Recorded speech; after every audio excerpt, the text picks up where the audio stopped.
प्रज्ञान नहीं, दया धर्म बिना सत्कर्म नहीं, भगवान बिना कोई अपना नहीं, भगवान बिना कोई अपना नहीं, साईनाथ बिना परमात्मा नहीं, साईनाथ बिना परमात्मा नहीं, साई भजन बिना सुख शांति नहीं. Beautiful, beautiful. Must be very emotional for you, Rupak, right? Yes, yes, yes. Sonam Bhaiya, you can also share some of your, any of your composition or any of your stories with Bhagwan, how he inspired you for any bhajan in particular. Yeah, when I'm looking at the entire galaxy of inspirations here in front of me, you know, before I joined Prashanti Brindavan, I had this wishful thinking that I wanted to be his student. And I used to look at, during the summer course, I'm just cutting things, story short. During the summer course of 1977, when I was running after Swami's car, I also used to look at Swami's students. And prime among them were, you know, Hirok, Rupak, Koteji, everybody. When I used to look at them all wearing, you know, so spick and span, neat and tidy in their whites, and then singing so well before Swami's discourse during summer course, I used to really feel that how I would really wish to be one of his students. And when I joined ultimately, and there used to be, and even today the tradition continues, of auditioning of students who are talented and who would like to be in the bhajan or music group or anything, any talent they have. So in order not to miss my chance, I wrote down everything that I could think of, right from a mouth organ to harmonium, accordion, everything I wrote down, although I hardly knew any of those instruments. And ultimately we had the audition. Ravi Shankar sir took the audition, and then they were impressed because the only thing, the only instrument that I could sparsely play was the harmonium. So I played Sai Teri Yaad Maha Sukhadai, and then the violin piece of that beautiful composition, I played it on the harmonium. They were impressed, and I thought they selected me. So the next Thursday in the morning, I got a chance to sing with the students in the institute auditorium. And the first bhajan that I sang was Giridhari Lal Shyam Gopal, which I sang there. And then right back from the school, from the hostel, from the college, people were all praising me, and people like very senior guys also, they came up to me and said, there is some timbre in your voice, there is a great quality in your timbre. And when I heard all that, really I was so happy. And then Swami came after Guru Purnima to Vrindavan. And that was the first time I saw Swami as a student. I had never seen Swami. I had run after Swami's car during summer course, but now I was a student, and Swami was right at the gates of the Vrindavan hostel. And the first thing that happened that morning, we were having our breakfast, and this is one of the first great initiations or one of the greatest impressions that the incident made on me. We were having breakfast, and all of a sudden, everyone got up and started running. And I was thinking, what's wrong with them? They were having breakfast, and all of a sudden, because they were running, I thought I should also run. So I ran after them, and then I came to know that there was a sixth sense also, that all the students were endowed with. They somehow knew that Swami had come. And by the time I reached the main entrance of the hostel, Swami's car was parked there, his white Mercedes Benz. And then Swami had opened the car door, and our E. Sudarshanji, our warden, he was taking Swami's Pada Namaskar. And then right in front of me, when I reached there, Swami pulled his nose and gave him a very patted his cheek. And I'll never forget in my life, and I have shared this with so many people everywhere, that, you know, I thought in my heart, Swami must be God to do this to Sudarshan. Because that was the esteem that actually we had for Sudarshan. And then that evening, Swami came to the hostel. And earlier, I wanted to actually tell you that, you know, Swami used to come to the hostel unannounced, maybe at least 15 times in a month, more than 20 times, in 15 to 20 times in a month. Yeah. Never needed any announcement, never needed any welcome. He would just walk into his home. It was his house. And then that evening he came and sat on the throne, which was one of the chairs that we had placed there, covered it up with some bed sheet, and that would become Swami's throne. The entire attitude with Bhagwan, the attitude between Swami and his students used to be so, you know, so informal. And then the thing that really intrigued me was Rupak Sharma and all the senior ones, they were pushing me to the front to asking me to sing before Swami. You know, a thing like this you will never see anywhere in this entire world, wherein opportunities are grabbed, they are not offered. And here were these wonderful singers, they were giving up that opportunity and asking me to sing. And then ultimately, when I got my chance, falteringly I sang this bhajan, Giridhari Lal Shyam Gopal, again before Swami.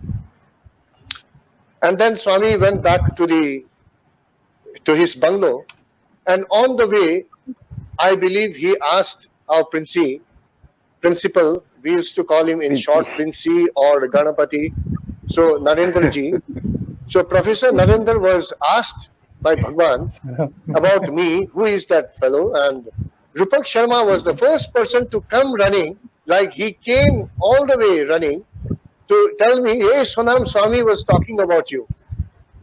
Imagine the joy, the heart throb, like, you know, you can't imagine it. And then he said, Swami was asking about you. And the next day, Swami in the morning called me and said, Kya, kahan se aaya hai? So I said, Swami, मैं Sikkim se aaya hu. I've come from Sikkim. Swami said, Sikkim nahi, Sikh him hai. So the moment he said that, that was my first initiation. Very spiritually speaking, seek him, he said. It is not Sikkim, but seek him. And then he said, now, you sang very well yesterday. I'll give you a chance for Jhula program, Swami said. And I had no clue about what Jhula program is. So I went back to the hostel and I asked the other seniors what Jhula is. And somebody told me Jhula is when very big artists are given this opportunity to sing when Swami sits on his Jhula during Dasera or Swami's birthday. And straight away, I felt so big about myself. Imagine I'm equated with some of those big artists that I'm also going to sing on during his Jhula program. And that chance never came in my life.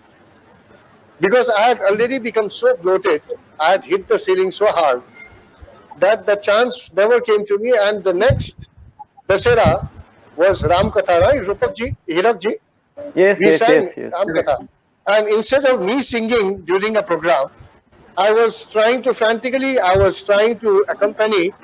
Rupak and Hirak, who were singing Ramakatha, and I was trying to play all the music bits. Then Ravi was not there, Ravi Teja was not there, Durjati was not there. Most of the orchestra used to be just one small 60 bass accordion, and then I was just trying to get a hang on the accordion and, you know, trying to play it. So I used to be so tensed up playing all the music bits, having to play every music bit on the accordion. So that was how I passed the Dasera. Of course, it was a bonanza when Swami blessed us. Of course, Rupakji and Hirakji and Rupak. You have triggered good memories about Ram Katha, and I Yes, remember yes. Ram Katha and Sai Katha. Our two brothers, Rupak, Kote and Harak, you have been. You should have been to this. there during the rehearsals. More than the D-Day, more than the performance during Dasera, when we were all asked by, we were all garlanded by the tiny little students were given a garland each to garland each one of us, as though we were some very big artists. And Swami blessed us so much.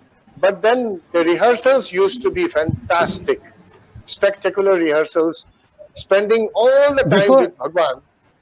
Yeah, before we go into Ram Katha, is Brother Ravi still here or gone? Oh my God, his internet is fluctuating. Yeah, his internet is fluctuating. Okay, Ravi, since your internet is fluctuating and we got you now, so why don't you spend a little bit time to tell your story about musical life? Because you had the privilege of playing some exclusive pieces during bhajan in 80s, when we all waited for that flute piece to come up and enjoy that bhajans. So Ravi, over to you, please.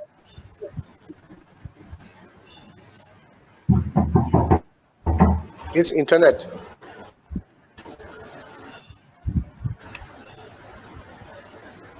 Ravi, are you still there? Yeah.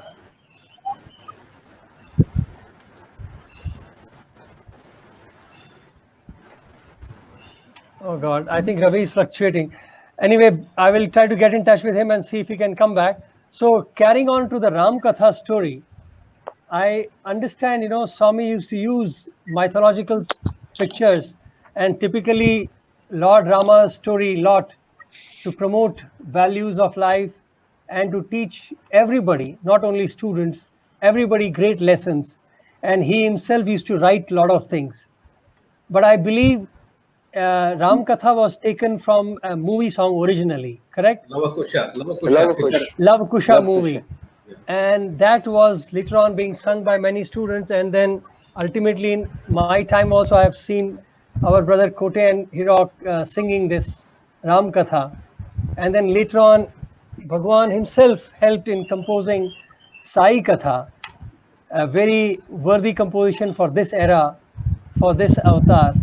So this avatar has done this great blessing on us to even introduce that. So may I request, brother, all of you to, if you can share some bits about Ram Katha and sing few verses for us. Okay. Yeah. When it comes to Ram Katha, we just wanted to, wanted all of you to know that none of us know the language Telugu. Okay, and Ram Katha is completely in Telugu. The film. Can you come closer to the mic? Yeah. Okay. Let me put up that first. So what brother is saying that none of these people are Telugu speaking boys. That is important to understand. Yes, please carry on.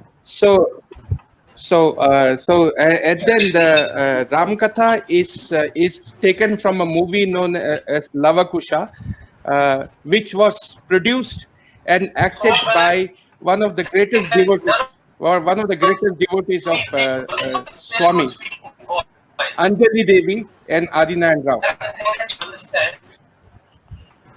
There is an echo going on somewhere. Yeah. No, I think your jack needs to be. If he doesn't use the headphone, I think you remove the jack, then completely, then only one way sound will come.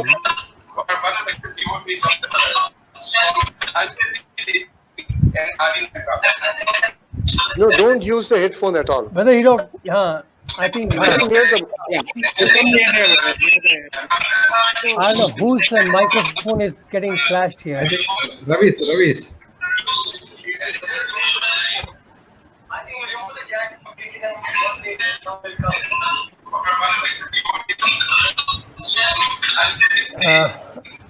Somebody's sound. Ravi, is your speaker okay? Can you speak something? Ravi, can you speak something, please?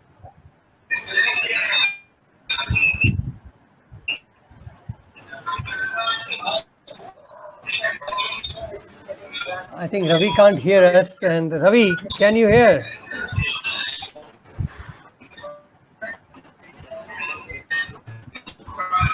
Sorry about that. Why Ravi? this thing is continuing? Yeah, can you? Reduce the volume bit. Okay, I think it was Ravi. Hirok, please, sorry, carry on. It was Ravi, I think. Yes. So, Ramkatha was taken from a movie called Lavakusa, which was produced and acted upon by Srimati Anjali Devi and Aradhana Rao.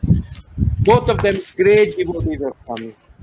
And then in that there is a group of songs, Ramkatha, which is sung by P. Leela and P. Susila. Again, P. Susila, a great devotee of Swami. So Swami used to love this Ramkatha. And how did he prepare all of us for this Ramkatha? As Sonam was saying, that we used to have spectacular practice sessions. What was so spectacular about those practice sessions? Those sessions were very spectacular because Swami used to come and sit down on those practice sessions, correcting us in terms of the diction, correcting us in terms of the feelings that should go into a particular paragraph, and then telling us, okay, Deentlo means in this have say a music program, this instrument should play, and then all the time encouraging us to give our best into this into Ramkatha. And also remember that, as was told by Rupak, Swami saw to it that this practice sessions were continued for a long time. Means because we had to be very, very perfect in when we are delivering. And the first Ramkatha, when it was presented, that was the time when all the young students of the institute came and garlanded all of us. Okay, so we'll just sing a couplet, a few couple paragraphs from Ramkatha, because Ramkatha is around 5 or 6 songs which we used to sing in front of Swami, and this we have sung so many times in front of Swami, and then Swami used to be so emotionally attached. There are paragraphs in which he used to become very, very emotional, and then on occasions he used to shed a tear, and on occasions getting perturbed whether these fellows will be able to do the reach the high, touch the high note. High note. Yeah, pitch. Yeah, high note. All these things used to be. He was so intimately and personally involved in this Ramkatha that whenever we sing this song, it is actually a very, very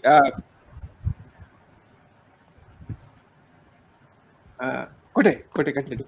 I'm So now getting we can put the tail. Actually, no. Whenever any guest used to come, he would ask us to sing Ramkatha, and he himself used to sing along with us, putting talam, and after we sing, he used to ask the singers, the original singers. He would ask her, especially Sushila Magaru, that how did this boy sing?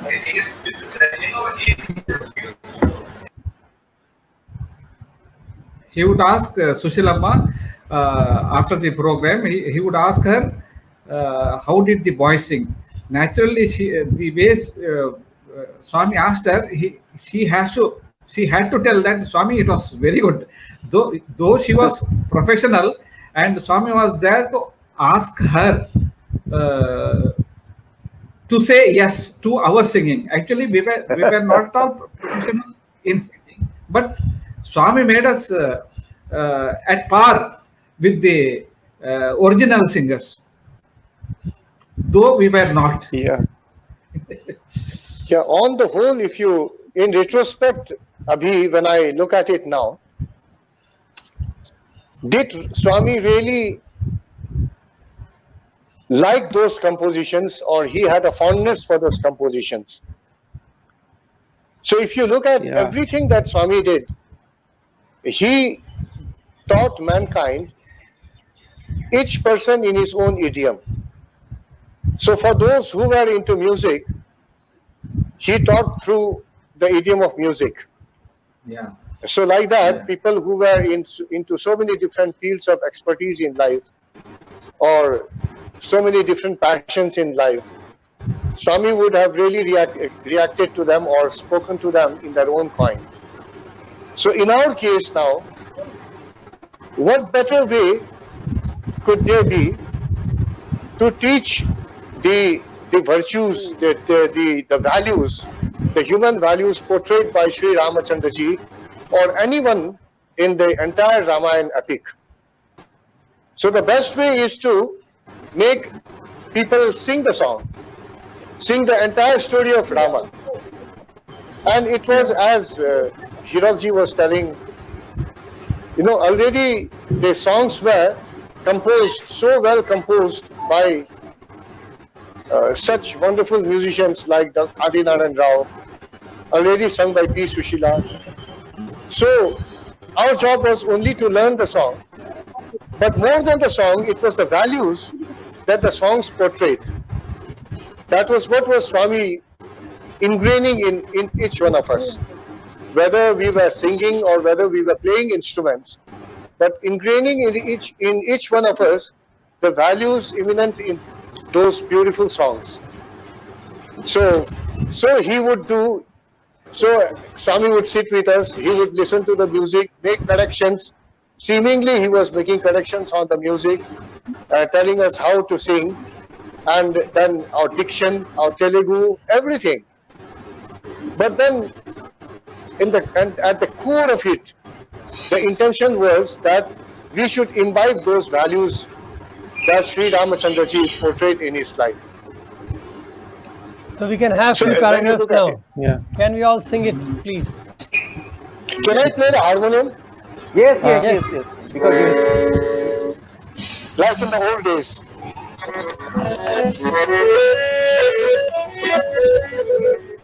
Ravi, Uh,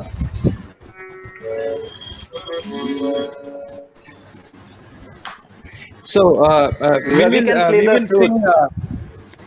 Yeah. I am able to make out something.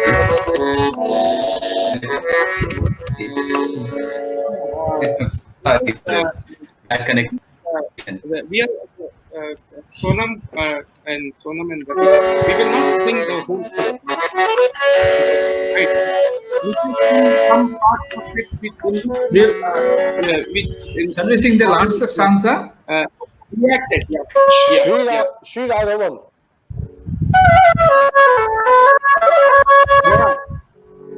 Ravi, we can hear you. Okay, we'll sing the first sloka. We'll sing. Huh? First, we'll sing the first sloka, then the last stanza. Okay. Okay.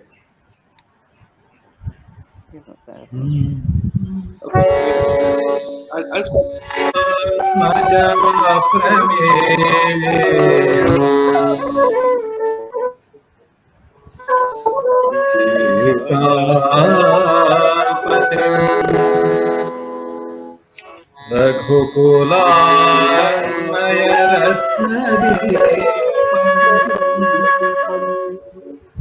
आजा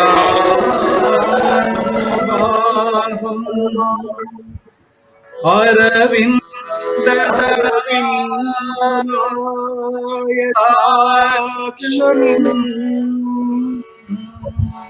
रामम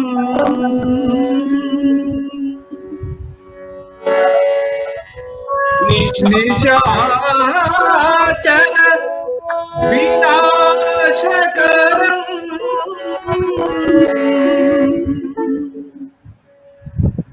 Namami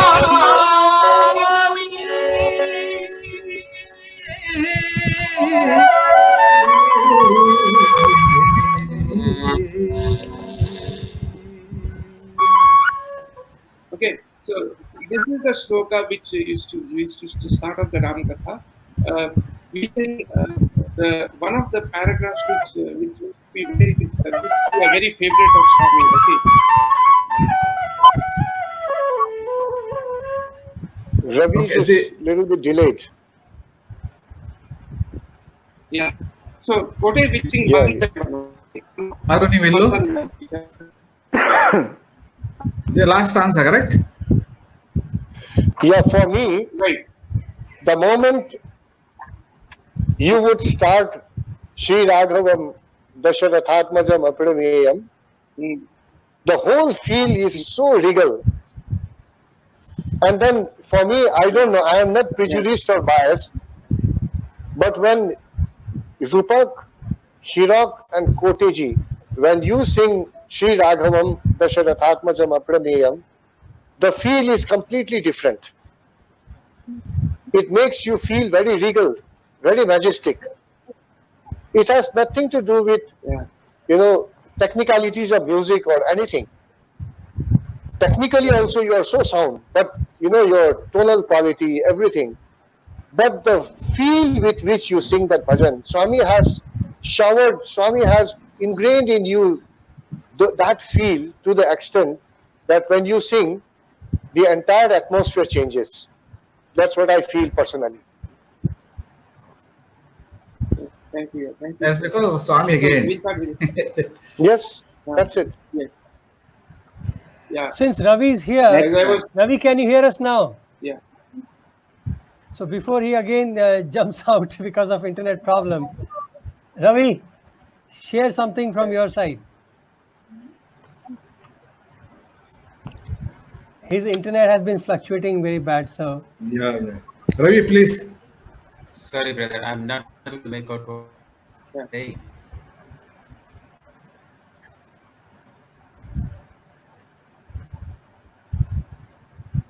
Ravi ji? Ravi? I think he is not hearing. No, he has a delay. even- That's what I was trying to wait Yeah. for him if he can pick it up. There's a delay in his sound. But if he plays alone, that also will be nice. So, Ravi, Okay. are you able to get it? I can barely make out what you're saying. Oh my God.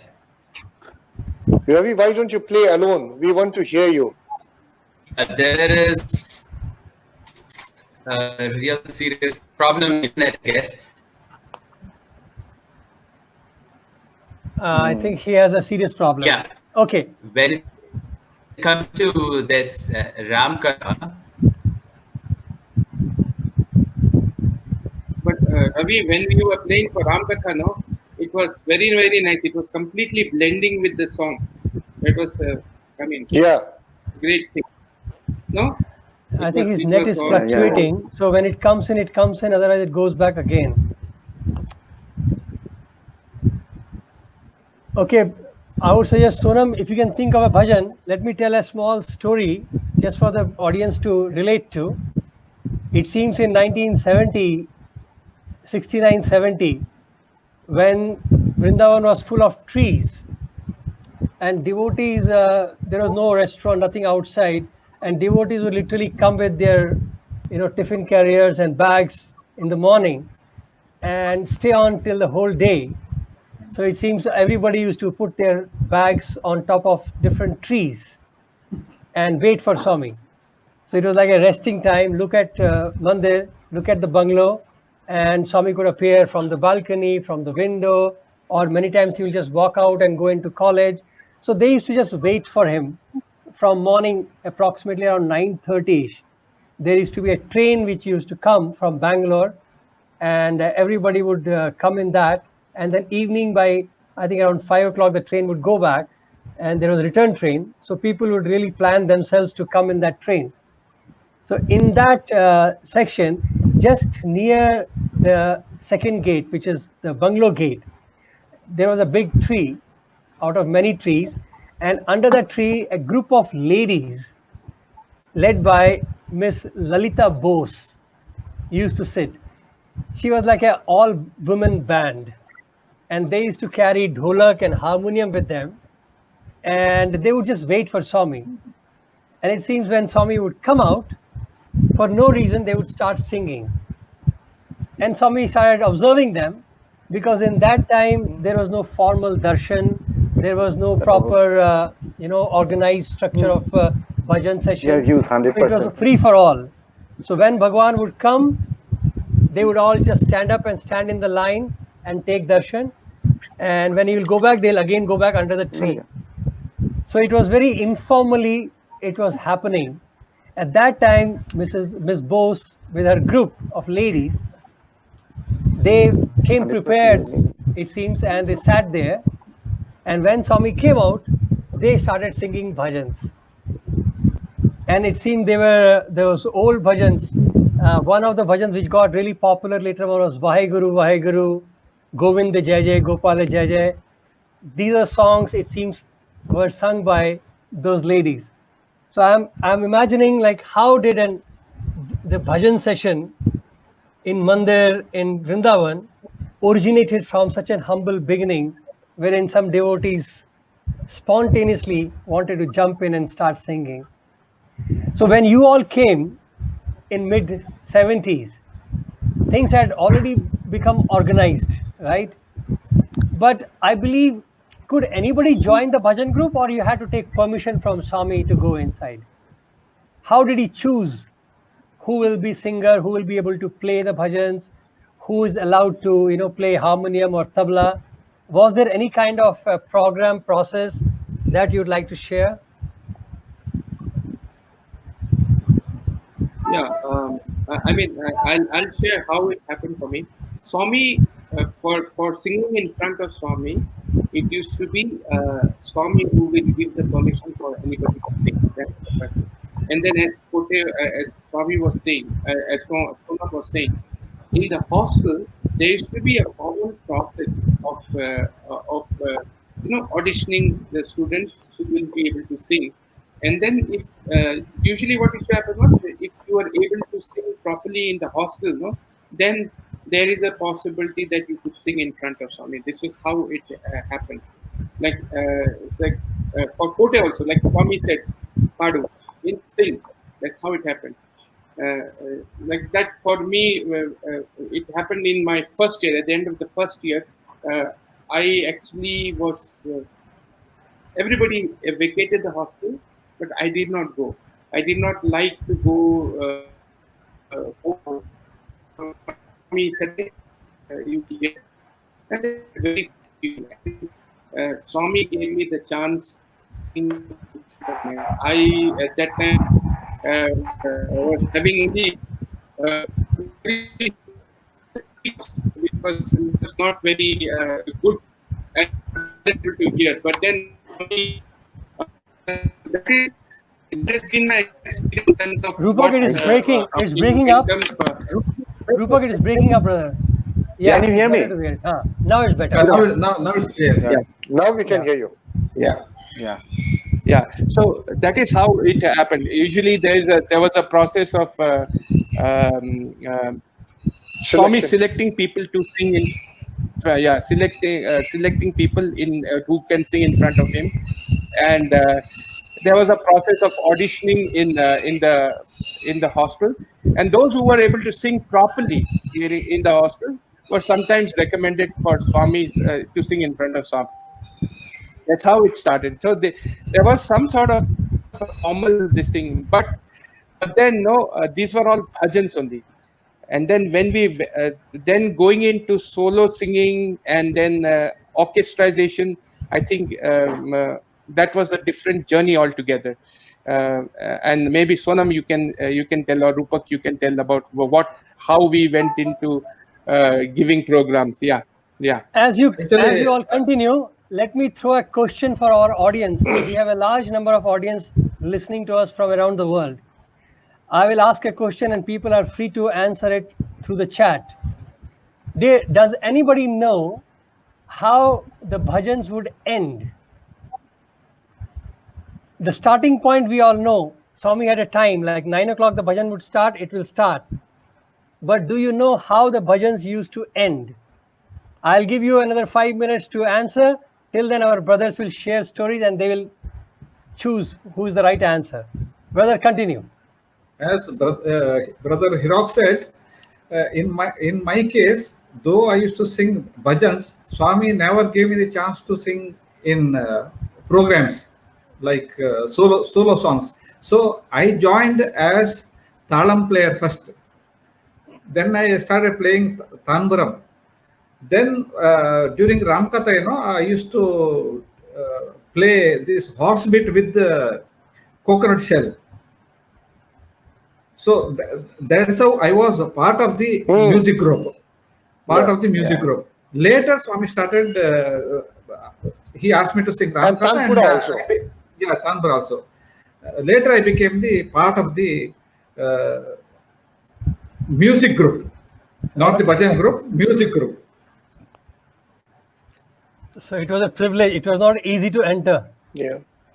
No. Actually, we had as a tanbura player, I even played tanbura for the great singer Mrs. Bulakshmi. Then TMS Soundararajan. Nice. Swami used to give chance.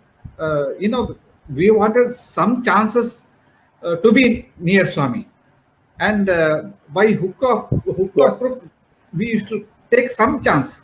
It's all right if it's talam. It's all right if it is tantra, or if it is all right with coconut shell, if you can have Whatever it is. whatever it is, or chorus, anything.